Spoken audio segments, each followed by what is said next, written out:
The day started like any other Wednesday. The engine of my old Ford shivered to a stop in the familiar parking space, and the chill of early Minnesota autumn nipped at my cheeks as I shut the door. Leaves skittered across the asphalt, red and gold, and the church bell rang somewhere inside, low and comforting, the same bell that had marked weddings and funerals and first baptisms for as long as I could remember. I held my brown leather purse a little tighter, felt the cool metal of the little floral brooch Robert had given me pressed through the wool of my coat. It was a small steady weight against my sternum like a promise. The corridor of First Baptist smelled of old polish and paper. Light fell through the stained glass window in slashes, making dust motes hang like slow snow. My hands, knotted with arthritis, fumbled at the file cabinet drawer. I could feel the ache in my knuckles, the slight tremor when I pulled a manila folder free. My breath came shallow. The heater hummed somewhere, a distant steady sound.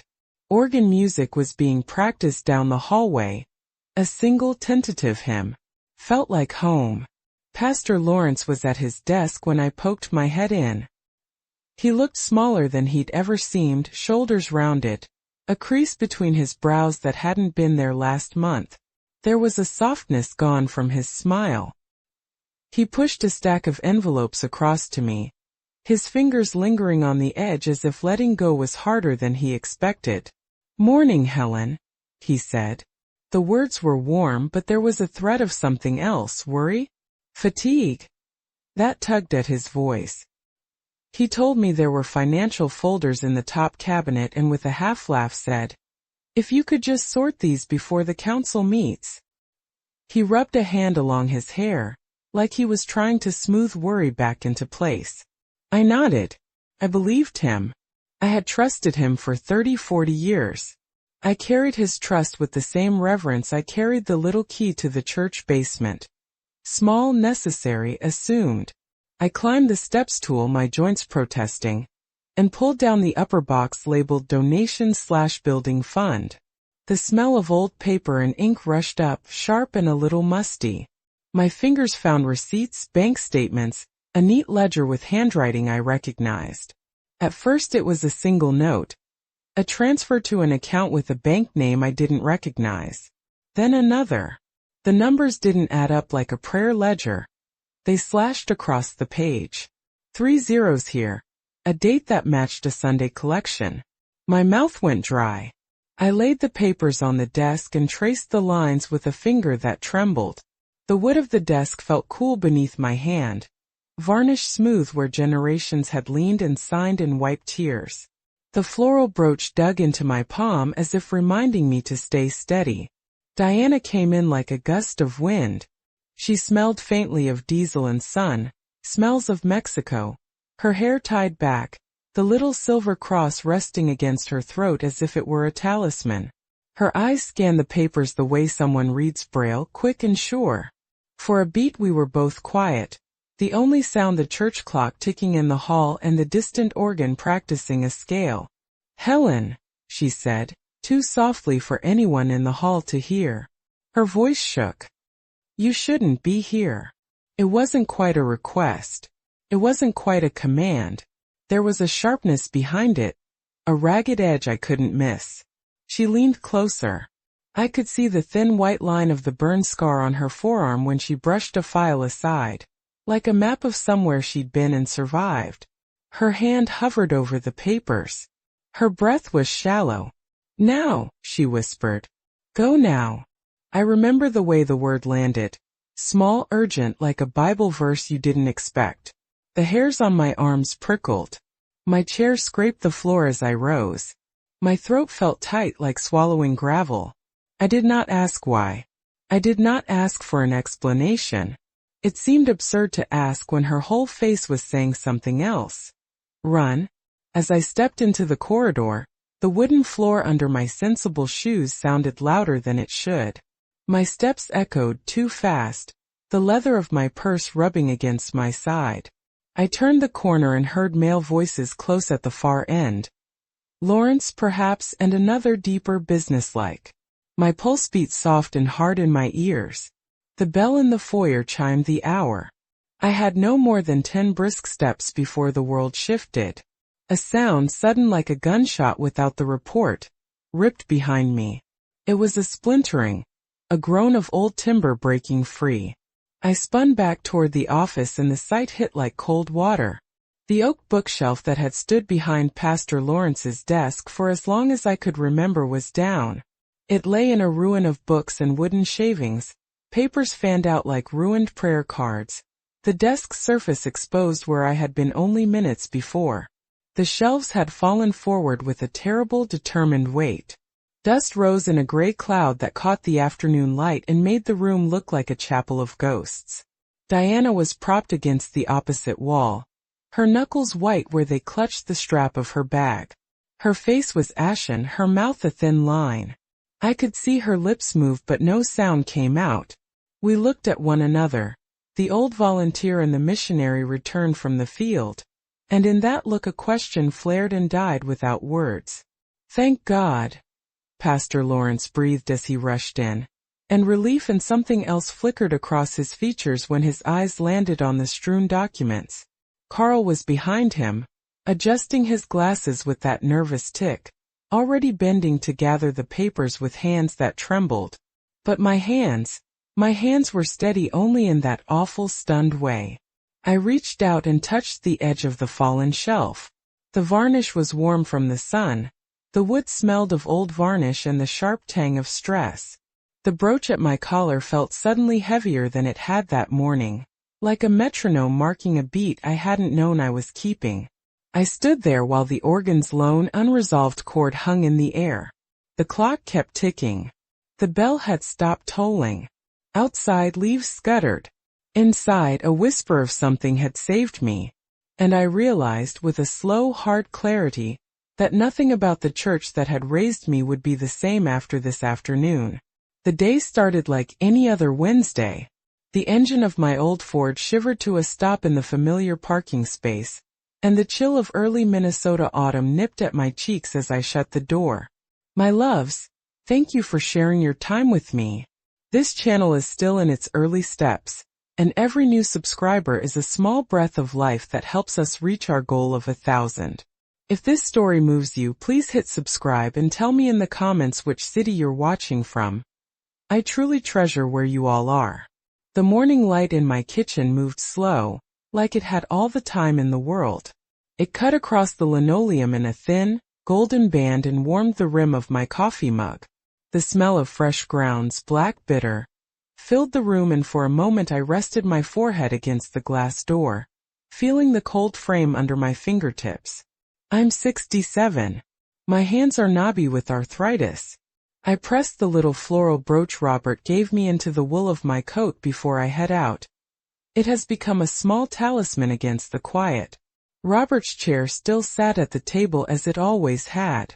An empty wooden space with a faint ring where his mug used to be.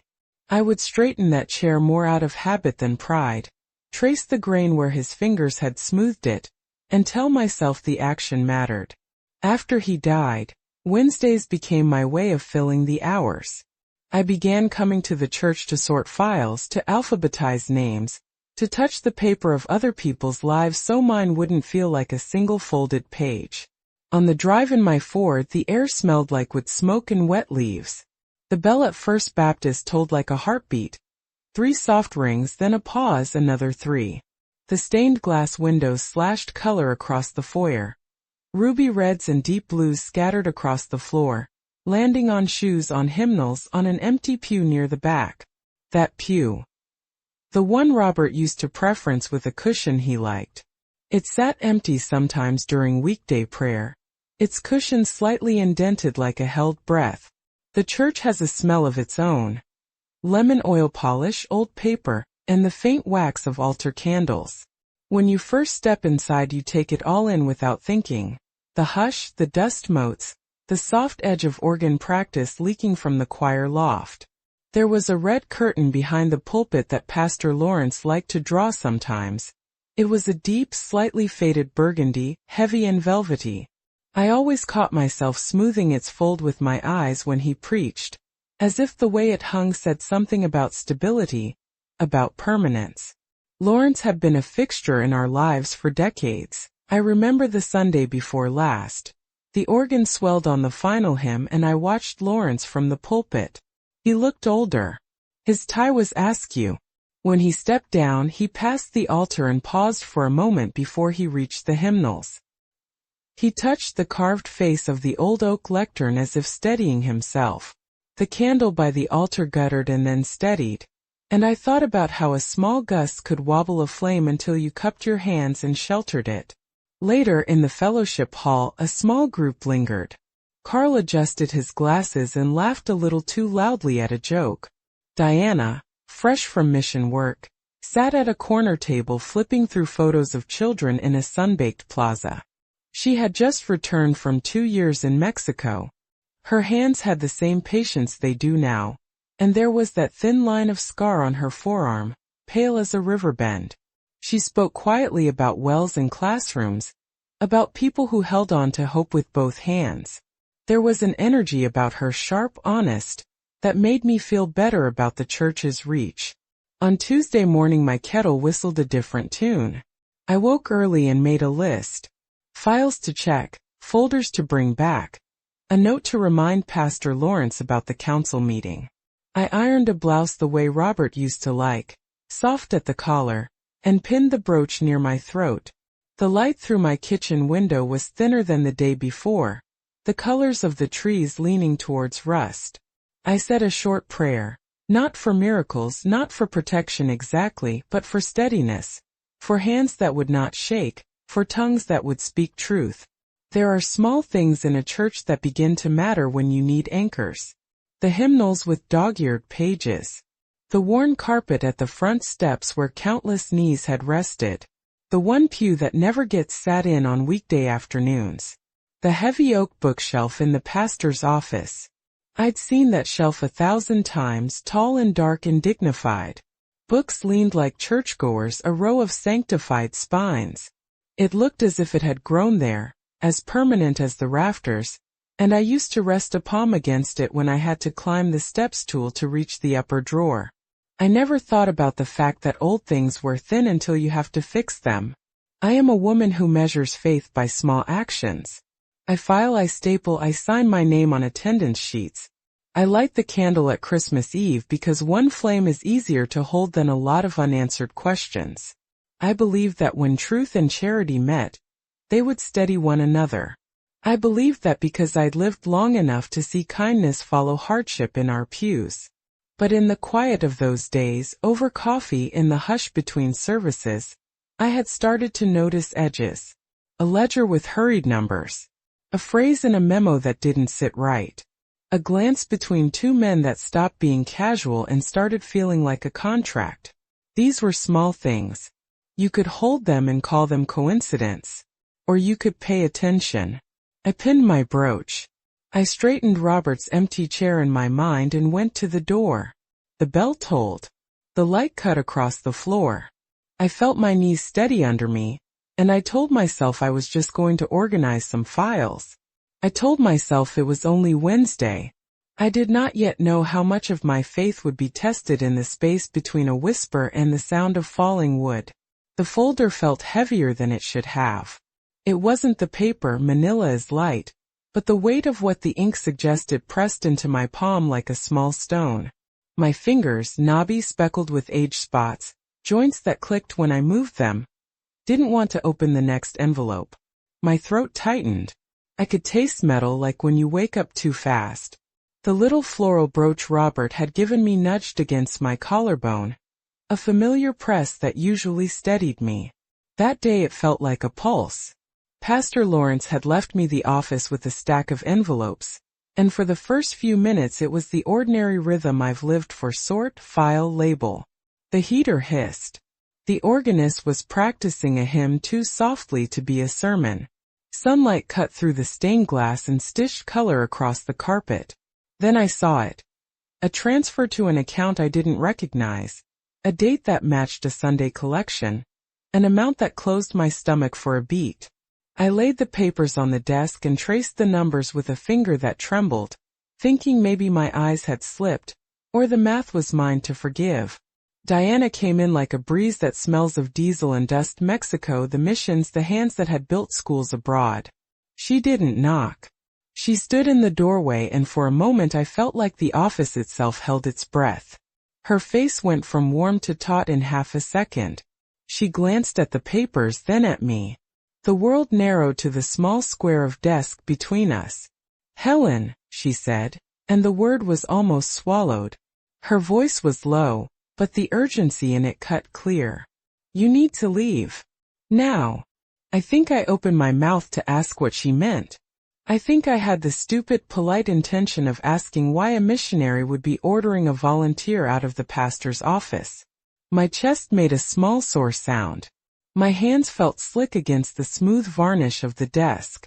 The tick of the wall clock seemed suddenly enormous.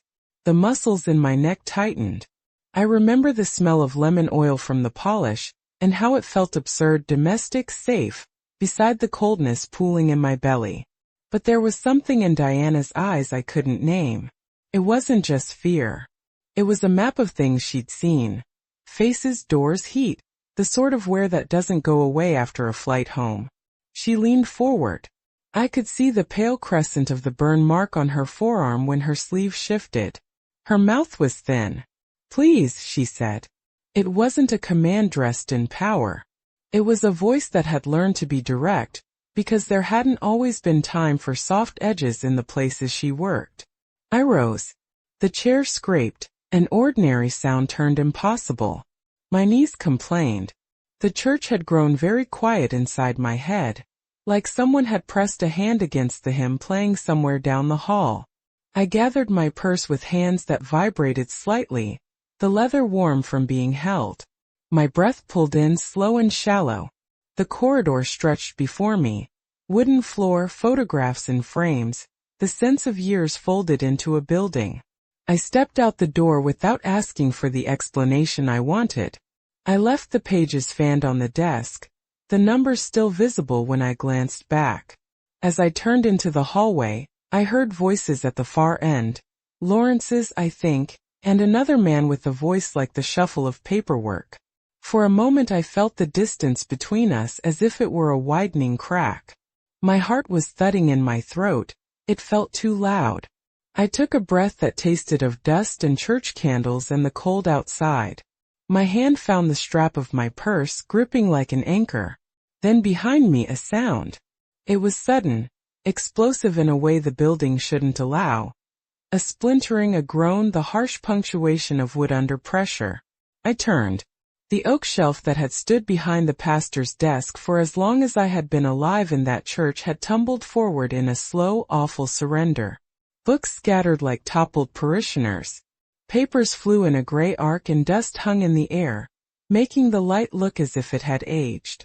The place where I had been sitting was revealed like a photograph of a moment that almost happened.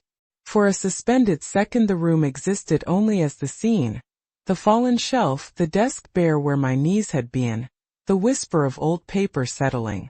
Diana stood pressed to the opposite wall, her breath coming shallow.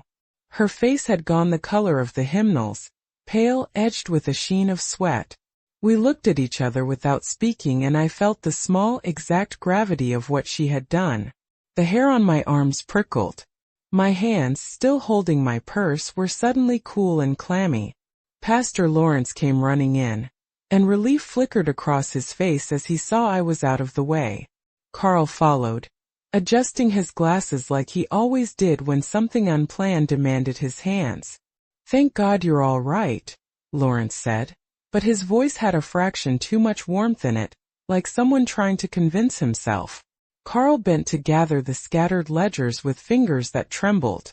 They called it an accident, old wood, loosened screws, time taking its toll. It was easy to believe in a world that defaults to accidents because believing dark intention requires a kind of step out of comfort I wasn't sure I had the energy for. That night, Diana stood on my porch like someone waiting to hand off a secret. Her eyes were full of the careful exhaustion I recognized from pictures of mission fields. "I saw them on my first day back," she said without preamble. "Those transfers. Over 300,000 in 5 years. The numbers were small words. but the way she said them made them enormous. My hands went to my mouth as if to hold in a cry. I had been fitting other people's lives into files for years, smoothing the edges so they would fit on the shelf.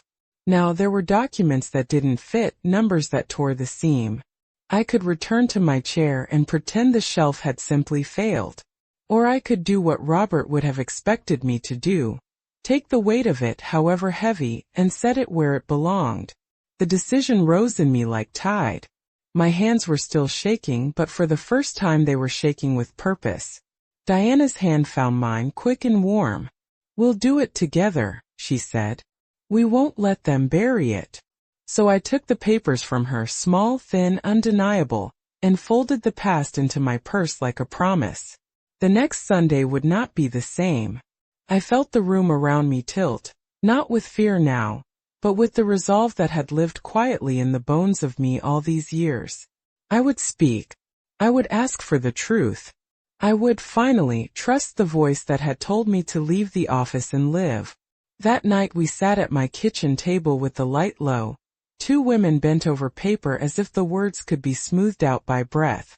Diana folded a corner of a bank statement between her fingers until the line blurred. The kitchen smelled of coffee and the faint lemon of the dish soap. My hands kept wandering to the little floral brooch at my throat, twisting it without thinking. It steadied me the way the table steadied her elbow. Small contact, private reassurance. "We can't go to the council alone," Diana said finally, her voice careful. Her scar showed as she pushed up her sleeve while reaching for her mug. "They'll call it a mistake. Or they'll bury it in paperwork." I watched her watch the paper. She chewed the inside of her cheek the way she must have done in clinics under hot sun. "We need witnesses," she added. "Names. Dates. A paper trail that can't be shrugged away." My mouth tasted like pennies. Every memory of Lawrence, the steady sermons, the hand on my shoulder at Robert's funeral, pressed against the cold facts on the desk. Faith felt suddenly like a fragile bowl I could drop. I folded the statements into my purse. The leather creaked the way old knees do. "What if they accuse us of stirring up trouble?" I asked. Diana's eyes, brown and tired, found mine. "Then we tell the truth," she said. She put her hand over mine, warm and quick. "You don't have to do this because you want to hurt anyone. Do it because you owe yourself the truth." The next days were a study in small violences. Pastor Lawrence began asking after me with a voice that tried too hard to be gentle. He called the church office to check on some files, and laughed a little too bright when I answered. Up close, his hands were steady. One finger kept tracing the seam of his ring. His smile was the same, but his eyes flicked to the doorway as if measuring exits. He brought over an old hymn book with a note. "For your work, Helen." I smelled his cologne and felt sick to my stomach and put the book on the shelf without opening it. Carl kept appearing at the foyer with reasons. Light bulbs that needed changing. Inventory sheets that accidentally needed signing. Each time he adjusted his glasses, that small nervous tick, thumb, finger, temple, like a metronome set to a rhythm of avoidance. Once he lingered too long over the financial ledgers as if hoping I'd miss something. His hands shook when he straightened the pages. People noticed the tension. There were looks exchanged in the pews, whispers that caught and then were swallowed. A woman in the second row clutched her hymn book to her chest the way you hold a life jacket. Children fidgeted. The little boy in front of me kept staring at my hands as if he could read worry in the lines of my palm. The sanctuary felt smaller, like a house whose roof was beginning to sag. Saturday night I rehearsed what I would say in the mirror. My voice broke twice. I rubbed at my eyes until they watered. Robert's face floated in the steam on the window, and I thought of him straightening his tie, of how he'd always said courage was a quiet thing. I pinned the brooch where he had given it to me, and let it sit heavy against my sternum like a stone that knew direction. Sunday morning the church smelled like cinnamon rolls and coffee. The choir filed in, faces set in small practiced kindness. Pastor Lawrence walked to the pulpit wearing the same confident gait I had always known, and the congregation breathed with him. I felt like someone dragging a thread through the seams of a quilt. One tug and everything might unravel. Diana sat 2 rows ahead with the steady jaw. I could see the tightness at the corner of her mouth. She kept one hand curled in her lap like a fist. People's eyes skimmed us. Curiosity, then concern. Then the thin film of suspicion that spreads like oil. When the right moment came, between the anthem and the offering, I stood. My knees felt like they belonged to someone else. Papers trembled in my hand. More from the way my life had rearranged itself than from age. Faces turned. The hush in the room was a physical thing. Heavier than dust. Lawrence's smile was immediate. It was what he did, like a reflex. But his fingers tightened at his podium in the same tiny way as Carl's glasses. He took a breath that lasted a second too long. "Diana and I have something to share," I said. My voice was small at first, then found a ribbon of steadiness. I could feel the church leaning forward with me, as if the building itself listened. Old Sunday school teachers watched with thin mouths. Families I'd known since my children were small sat with their hands clasped. I laid the papers on the pulpit like a confession and felt my palm leave small prints on the varnish. A woman's breath hitching behind me. A child whispering, "Is she okay?" Someone swore softly. "For nearly 50 years," I said, and the words landed with a force I hadn't expected. My hands stilled. "I have put my faith in this church. Today, I ask that you put your faith in the truth." Silence held like a hand pressed to a clock. I watched Pastor Lawrence's face change. First surprise, then calculation, then a flash of something like fear that he tried to hide with the old smile. Carl's fingers were in his glasses, twisting until the frames cut a pale crescent into the bridge of his nose. There was an edge of betrayal in the way some looked at me, as if my speaking aloud had violated a private contract between them and their leader. But there were others whose faces softened with the dawning understanding, like curtains pulling back to let light in. The moment was a photograph in my mind. Diana's jaw clenched, my brooch catching the light, the hymnals between hands like small shields. In that photograph, the truth arrived not as a thunderclap, but as a steady, unstoppable tide. I kept talking, but in the space between sentences, I could hear the creak of old wood, the soft sob of someone I'd known a lifetime, the small, certain beating of my own heart. The days after I spoke felt like walking into a room that pretended not to know me. The building itself stayed the same lemon oil on the banister, same hymnals lined like upturned palms, but the life inside it shifted in small, precise ways that added up to something colder. First it was the easy things. People I'd hugged for years offered only a nod. The woman who used to save the middle pew for me arrived early and then chose the back row, as if there were a new law of distance she was obeying. I'd pass in the foyer and conversations would fray to silence, the sound of laughter stopping mid-breath. Sometimes a child would look straight at me, and then be tugged away by a hand that tightened around a sleeve. Little gestures, but the effect was a tightening around my ribs. Coffee hour became a minefield. Plates of cinnamon rolls steamed on the table and the church smelled like Sunday morning had always smelled.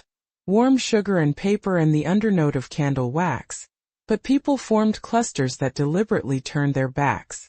Cups were lifted like shields.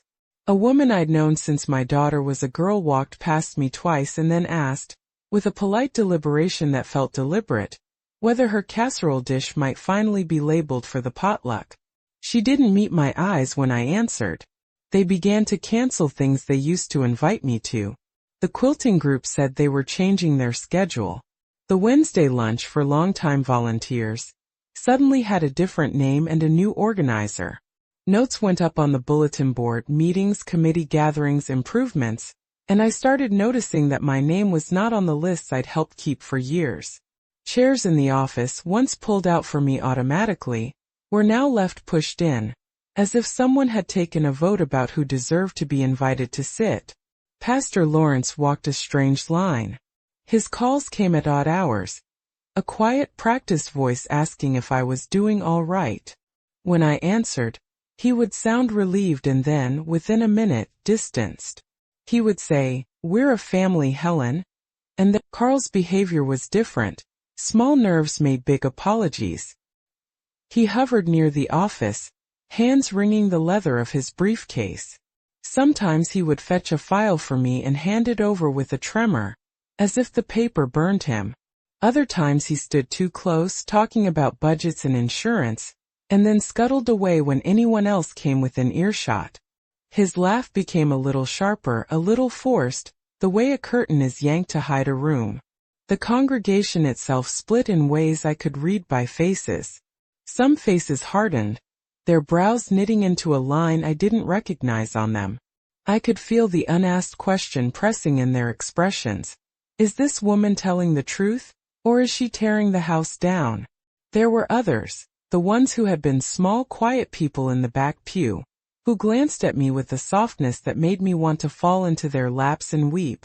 A retired teacher named Marjorie left me a casserole on my porch, no note, only a small nod through the window as she drove away. 2 teenagers stopped by to drop off a folded note someone had given them. It read simply, "Thanks for telling us."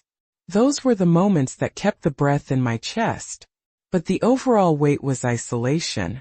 Doors that used to open for me now closed politely too soon. People excused themselves from speaking to me because they didn't want to take sides. There were whispers in the hallway, under him singing, while hands passed the offering plates. The whispers had the slick quality of oil on water. They spread thin and fast, never quite soaking into anything solid. At home the silence was different. I could hear my old house breathing the way it always has, pipes ticking, the heater sighing, but now the silence inside me matched it. Nights were worst. I lay awake listening to the clock, going over conversations, over faces. I heard the small scrape of my brooch against the wool of my coat as the day rewound. Diana's whisper, the thud of falling wood. I would touch the little metal flowers without really thinking, and it would feel like a compass that had been nudged off true. Diana was my constant in the storm. She showed up when others did not. She brought with her the smell of diesel and sun and the solid, practical presence of someone who'd slept in cots under metal roofs. Someone who knew what it was to be alone and to keep going anyway. She sat beside me in committee meetings even when chairs were pulled apart and people leaned away. Her cross glinted against her throat, and sometimes, in the long silence after a question, she would squeeze my hand so hard I felt my bones push back. Sometimes, late in the afternoon, I'd walk the perimeter of the churchyard and watch the leaves tumble. The building looked the same, but I no longer fit into its shadow the way I once had. There were moments, quiet and bright, when a neighbor would wave from across the street, or a child I tutored years ago would run up and hug my leg. Those moments repaired me in tiny stitches. But the fabric of belonging had frayed where I could see it, and the pull of that loss was constant. People say the church is a refuge. It is. It is also a place where families rearrange themselves when seasons of truth arrive. The shelter I knew was not destroyed. It just bore a new interior, with rooms locked and doors closed. I learned slowly the particular ache of being seen and not chosen. And each morning I eased myself into my day, the tea kettle, the brooch, the small list of things I could still do, and tried to remember that truth, even when it isolates you, is not the same as being abandoned. The room feels like a held breath. I'm standing at the pulpit. The varnished wood is warm under my palms, the grain of familiar map my fingers have traced 100 times. The smell of lemon oil and old hymnals presses into my nose. Behind me the choir has folded into silence. The whole church seems to be listening to the sound of its own breathing. Pastor Lawrence's voice is still at the back, the vibration of it sliding along the rafters. He starts to say something, an old sermon cadence, practiced and steady, but the words thin as he sees me stand. The sound echoes differently now, ricocheting off stained glass, folding into the rows like a question. My hands are clasped together so tightly my knuckles ache. I feel the brooch against my throat, a cold metal anchor. My breath is small, measured. In, out, I repeat it like a hymn I learned as a child.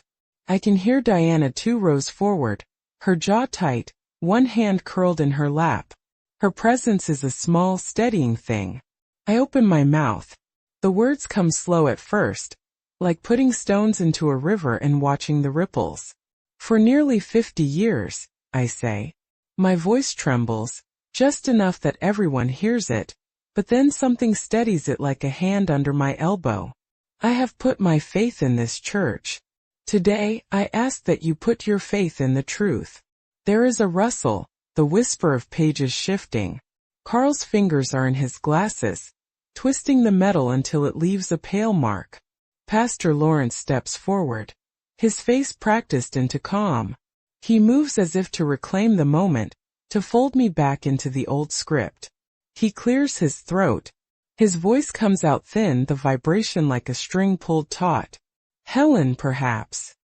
He doesn't finish. The sound of his interruption tangles with something else. The candle on the altar giving a small, surprised cough. A draft slips through a doorway at the side of the sanctuary and the flame flickers. I smell hot wax and then, as if someone has taken a hand and smoothed a page closed, the light goes out. The room goes a fraction darker.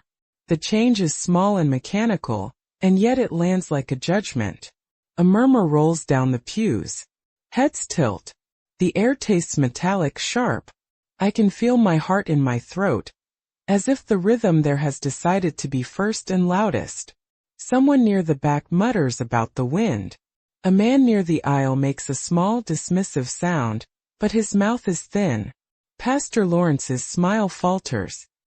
His lips press together and then his hand, my God, trembles where it rests on the lectern. I hold the papers in my other hand, the edges damp with my sweat. They feel heavier than they did at my table. I think of Robert and the way he straightened his shoulders. I think of Diana's scarred forearm, the sun on her skin in photos she'd shown me from the mission field. I think of the oak shelf that fell and how close the world was to being something I wouldn't wake up to. A creak answers from the side door. A long, thin sound that draws everyone's eyes. The elderly janitor has come in to close the door against the wind. He stands frozen, one hand still on the handle. The draft settles again into the room like a small animal moving between the pews. The crucifix that hangs above the choir pew. I've seen it so often I forget it's there tilts. For a moment I watch it as if looking for meaning in a clock's minute hand.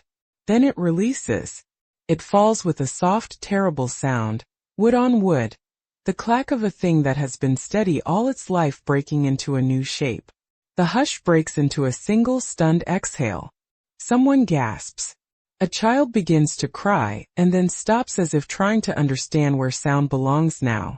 The crucifix lands on the carpet and the small echo of it seems to make the whole room jump. My hands shake. I gather myself. The tiny, precise muscle at the corner of my eye twitches.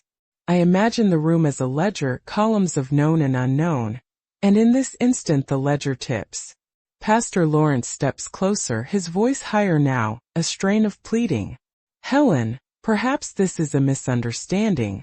Come speak with me after. After what? I hear myself say. The words come sharper than I hoped. The truth in me has unfolded like paper, and it has edges. How many times does a mistake have to happen before we call it by its name? Silence folds around me like a cloak. Faces are a catalog of everything. Shock, confusion, betrayal, pity.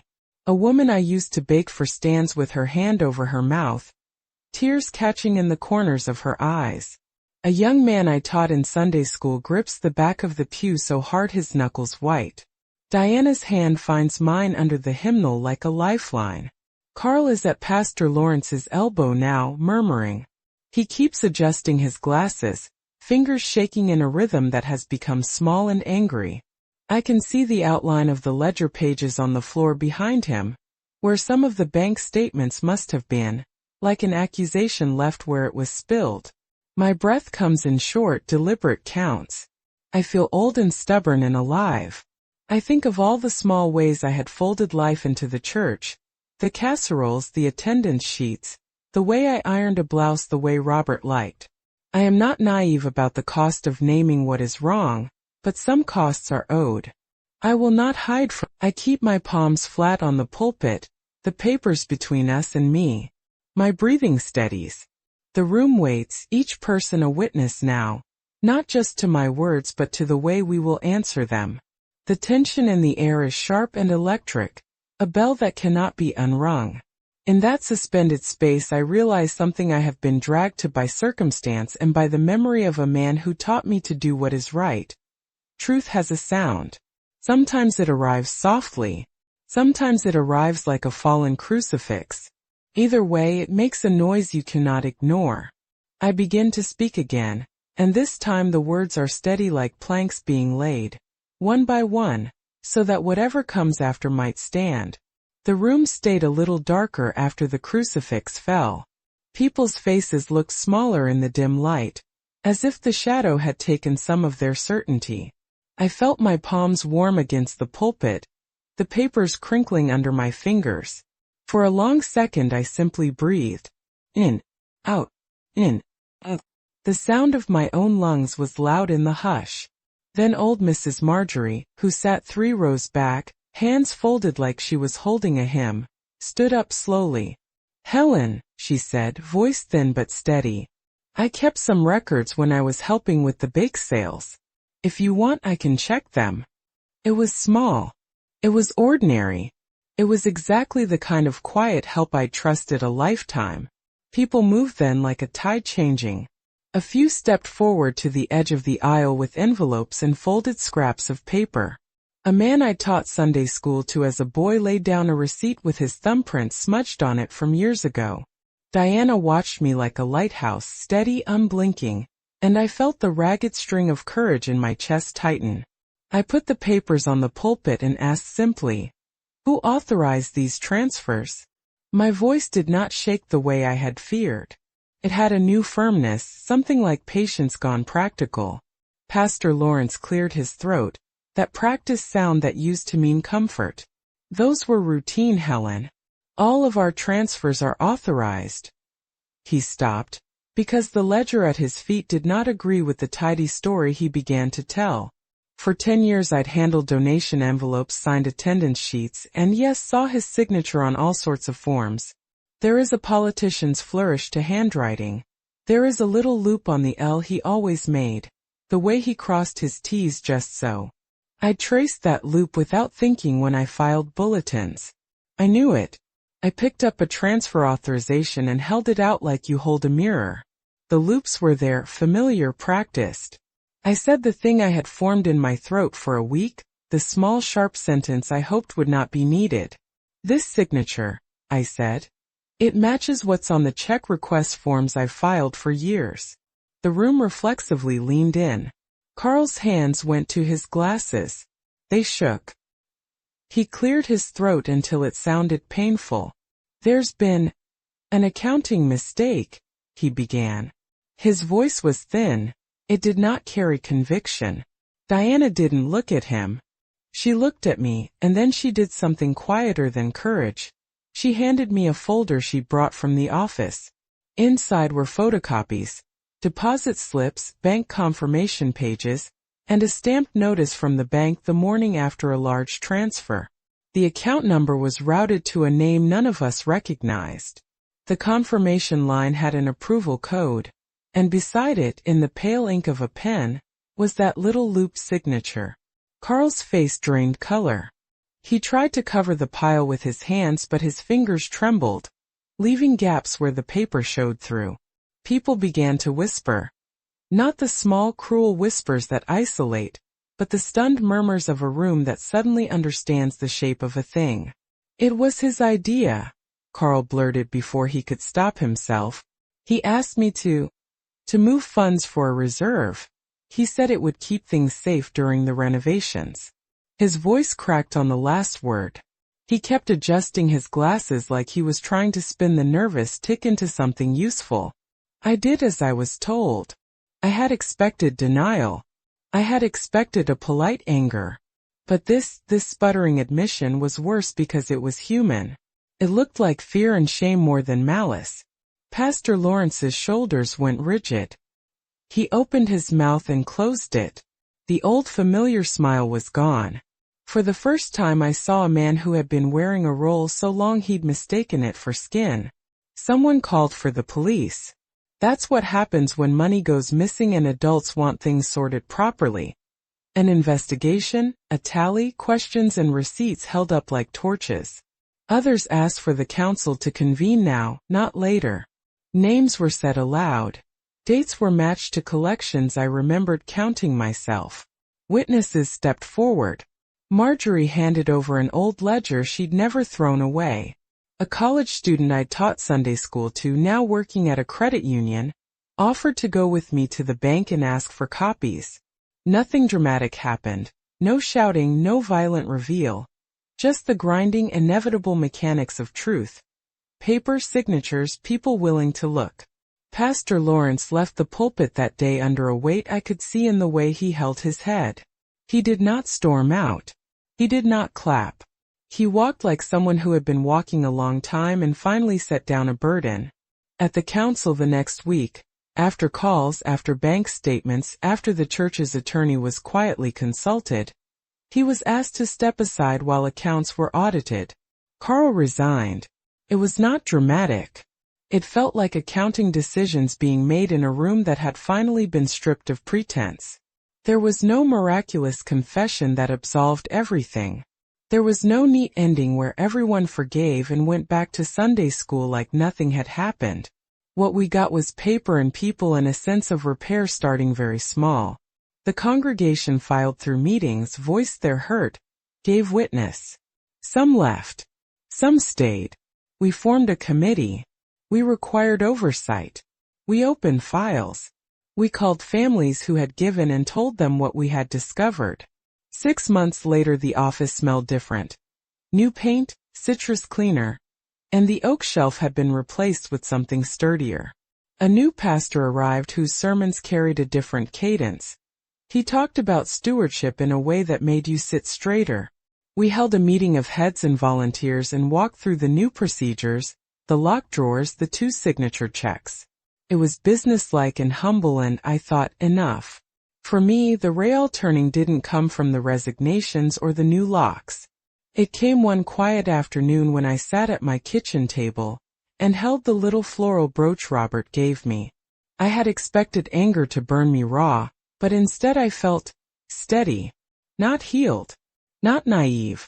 But steady the way a tide steadies after a storm. Diana stopped by, sat with her hands folded on the table, and we didn't talk about the council. We listened to the hum of my kettle, and the distant sound of children playing down the street. She reached across and squeezed my hand. No fanfare, just a steadying touch. You did the right thing, she said. Maybe that's the truest resolution I can name.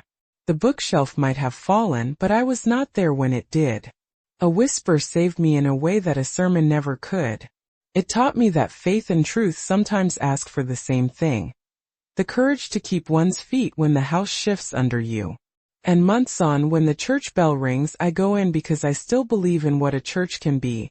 A place where people hold each other accountable, where wrongs are named, and where we, imperfect and stubborn, try to do better. It has been 6 months. The office smells different now. New paint, lemon oil. A cleaner that doesn't hide dust so much as try to keep it honest. The oak shelf that might have killed me is gone. In its place a narrower cabinet sits with a padlock and a label. Financial records. I still run my fingers along the edge when I pass, as if testing whether the world is still wood or if truth finally got nailed down. Some Sundays the building feels smaller. Not in a bad way. Smaller like a dress that finally fits after years of tugging. People move through it with their shoulders a little less guarded. The new pastor speaks plainly about stewardship and accountability. His sermons are shorter. He does not wear the old comforting cadence that once folded us all into quiet. There is an honesty to his voice that hurts in the most useful places. I go because this is where I file my days now. People count it a duty. I count it a way to keep the pieces of my life together. I fold bulletins. I make the coffee. I check the register for the youth group's donation jar. Small things. Steady things. Tasks that Robert would have nodded at with that slow, satisfied smile he kept for the simple parts of. I think about the morning the shelf fell a lot. Not the way my bones creak when I get out of bed or the way my knuckles protest the cold. I think about the way Diana leaned over the papers and said, "Go now," like a command and a benediction at once. I think about the seconds between the whisper and the crash. They are a fulcrum in my life. Everything before them is steady, known. Everything after them is work. Work is not dramatic. It is showing up. It is sitting through meetings where names are read and receipts are lined up like evidence of human habit. It is learning that truth is a ledger, paper, ink, dates. It is learning that faith is not always a soft comfort, but sometimes a bright, inconvenient light. It is also learning where to place my trust now. Not in infallible people. In processes. In witnesses. In the little two-key box where the checks are kept. At home I have a new rhythm. I make tea at the same hour every morning. The light through my kitchen window no longer feels like a promise it cannot keep. The brooch Robert gave me still sits over my heart. It is dented now from lessons learned in handbags set down too hard. When I touch it I feel both the weight of what we lost and the steadiness of what we built after. People ask me if I forgive. Forgiveness is not a single act. It is a tide. Some days it rises and covers the rocks until the beach looks whole again. Other days the stones show sharp and honest. I have forgiven in pieces. Not because I had to, but because anger keeps you tight and there is work to be done that requires open hands.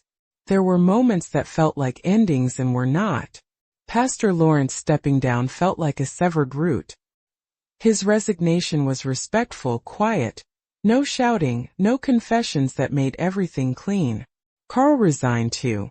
That was a different kind of sorrow. Small human guilt folded into a departure. People grieved. People reorganized. Audits were done. There were legal footnotes and meetings that smelled like coffee and the paper of men who say they will fix things. And there were moments of grace. The woman from row 3 who had never volunteered handed me a small envelope with a note. "Thank you for speaking." A young couple who had left returned because their child needed the nursery, and they trusted we had changed. Marjorie's casserole arrived the week the heater broke. The crucifix that fell was lifted and rehung, not because we forgot it had fallen but because we wanted it to be visible, honest, repaired, not hidden. Sometimes I sit in the Sunday sunlight and watch the dust move in bands across the pews. My hands rest on the back of a bench that has the familiar dent where Robert used to rest his thumb. I can feel the warmth of the varnish through the wool of my sleeve. The church bell rings, 3 and 3 as it always has, and for a second the sound stitches the inside of me in ways I cannot name. I leave as I have always left. I fold my coat, tuck my purse under my arm, and take my time walking down the center aisle. My steps are careful now. Arthritis makes me notice each one. But it also makes each step deliberate. I pause at the doorway. The air outside carries the scent of late autumn, wet leaves and wood smoke. It is a sharp, clean smell that matches the way truth feels after it has been aired. I walk to my Ford. The engine warms under my hand. I glance back. The sanctuary looks ordinary. Sunday light lays a strip of color across an empty pew near the front. The sound of my shoes on the sidewalk is small. Diana waves from the side door and then turns to go meet someone who needs help. I put the key in the ignition. The bell finishes its last chime. The church door closes with a soft, decisive wind. My footsteps recede along the small path I have walked for years. And the door clicks, a sound like a period at the end of a sentence. The air moves through the trees and leaves rustle, a gentle exhale. Something ended. Something else began. The mornings have a new quiet to them now. I still make tea at the same hour. I still press the little floral brooch against my coat before I step out. The metal is warm from my skin, and for a second every morning it steadies me. Like checking that a lamp is plugged in before a storm. The Ford still sputters to life in the same parking spot. The bell still rings 3 and 3. Some things the years don't touch. The church smells different. New paint. A cleaner that no longer hides dust but tries to keep it honest. The oak shelf that nearly took my life is gone, replaced by a narrower cabinet with a padlock and a label. Financial records. I run my fingers along its edge sometimes, not out of superstition but to confirm that we learned how to bolt a door and to count twice. It's a small, practical answer to a heavy problem. We changed more than furniture. We changed the way we trust. The new pastor speaks plainly about stewardship. His sermons are shorter, his policies clearer. 2 signatures for checks. A counting team that includes people who never thought they'd be asked. Meetings where papers are read aloud, not hidden. It is not dramatic. It is work. It is the slow stitching back of something that was torn. People changed too. Some left quietly. Families who had been pew fixtures went where the light felt warmer. Some stayed and fixed.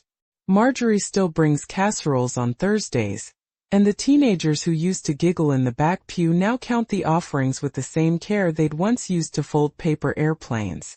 Small acts of repair, 1 casserole and 1 receipt at a time, make a different kind of congregation. My name still carries a weight in hallways. There are glances that hesitate and gestures that stop short. But there are also faces that meet mine with a look that says, "I saw you and thank you." A woman I barely knew left an envelope on my porch with the note, "Thank you for speaking." That scrap of paper kept me warmer than any casserole ever could. Faith for me shifted. It is not that I lost it. It's that I stopped mistaking people for altars. Faith became something I practice in smaller ways, showing up, checking the ledgers, reminding the counting team to lock the box. It became tangible. It became accountability. I find peace now in routines that are honest. Labels on drawers, cross-checks, witnesses who sign in with a full name. It is a different language than the one I learned sitting pewside with my hands folded. It is better suited to the world we live in. At night, the house hums differently. Sometimes I wake and the room smells of coffee and lemon oil and I remember the day the shelf fell. I can still feel the press of that moment. The whisper from Diana that was more command than counsel. The scrape of my chair on the varnished floor. The crash that came after. I think of how close it came to being my last scene. And every time the memory arrives, gratitude and anger sit with me at the table. They do not cancel each other out. They sit like 2 careful relatives who refuse to be polite. Diana visits often. She brings jars of salsa that are better than any store-bought brand, and a tired kind of joy that belongs to people who have seen both things built and things broken. She does not tell me I was brave in the way strangers might. Instead, she hands me a fresh ledger and asks, "Do you want to label the tabs?" We work together, index and staple, and laugh a little when our thumbs ache. Small rituals solid as nails. There were no cinematic confessions. No tidy absolution. Pastor Lawrence stepped aside. Carl resigned. Auditors counted what paper would show, and the bank told us what numbers refused to hide. Those were practical things, minutes in meetings, signatures on forms. The rest was human. Apologies that sounded like they cost something, people processing betrayal in their own time, and the gentle, stubborn build of new practices. Sometimes, in the late light that slices through the stained glass, the sanctuary feels smaller in a good way. There's no fog of assumed trust. The air is cleaner, sharper.